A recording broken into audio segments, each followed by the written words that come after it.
दोस्तों, आप लोगों के मन में कभी ना कभी ये ख्याल ज़रूर आया होगा कि जब हमारी सरकार के पास नोट छापने की मशीन है, तो क्यों ना बहुत सारे पैसे छाप के हमारे देश की गरीबी ख़त्म कर दें। दोस्तों, ऐसा करना पॉसिबल नहीं है और अगर पॉसिबल है तो इसके क्या परिणाम होंगे, आइए चलिए जानते हैं। जिम्बाब्वे दक्षिणी अफ्रीका में स्थित एक लैंडलॉक्ड देश, जो पहले अफ्रीका के सबसे रिच एग्रीकल्चर देशों में से एक था, लेकिन सन 2000 में गवर्नमेंट करप्शन और लैंड रिफॉर्म पॉलिसी की वजह से उनका एग्रीकल्चर कम्प्लीटली कोलैप्स हो गया। जब इकोनॉमी गिर रही थी तो टैक्स रेवेन्यू आना बंद हो गया।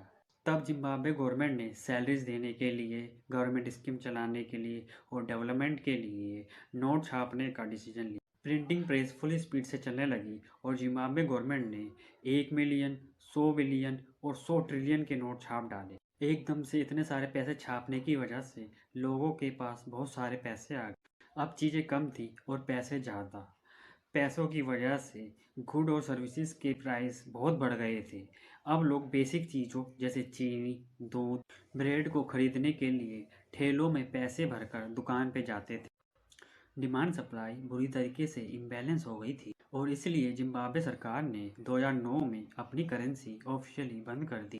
जिम्बाब्वे सरकार ने यूएस डॉलर और साउथ अफ्रीकन करेंसी को ही लीगल माना।